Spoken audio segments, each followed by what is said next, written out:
Good morning, everybody. So this is the 6-pound wheel of Gouda cheese that I showed in the video for pressing, and it's feeling a little spongy, and there's a little bit of a concave to the outside edge.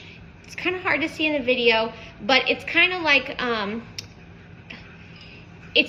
believe it's showing signs of early blowing, which is caused by contamination from smelling it. It smells a little yeasty. Yeast contamination is caused by baking breads in the same kitchen or working with sourdough in the same kitchen as your cheese is being made in. So it is common to happen, especially in a homestead where you're doing multiple things and you don't have it all contained to one area. So we're gonna cut it open and we're gonna see, I don't know if you can tell, see how much it's moving. So if it is contaminated, when we cut it open, you'll see a whole bunch of air bubbles through it. They'll be shiny on the inside of your air bubbles.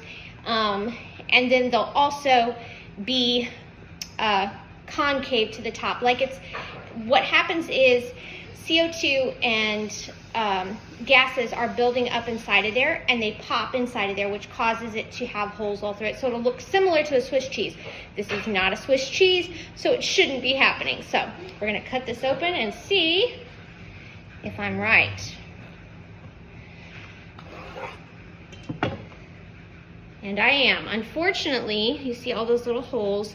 This particular Gouda cheese has been contaminated by yeast in the kitchen. And so yeast contamination, if you're 100% sure that your cheese has been contaminated by yeast and you know that there's nothing else that could have contaminated it, they are edible. They just don't taste really good. So a lot of times what we'll do is we'll just chop it up and we'll feed it to the chickens, and they get to have some special treats for it. But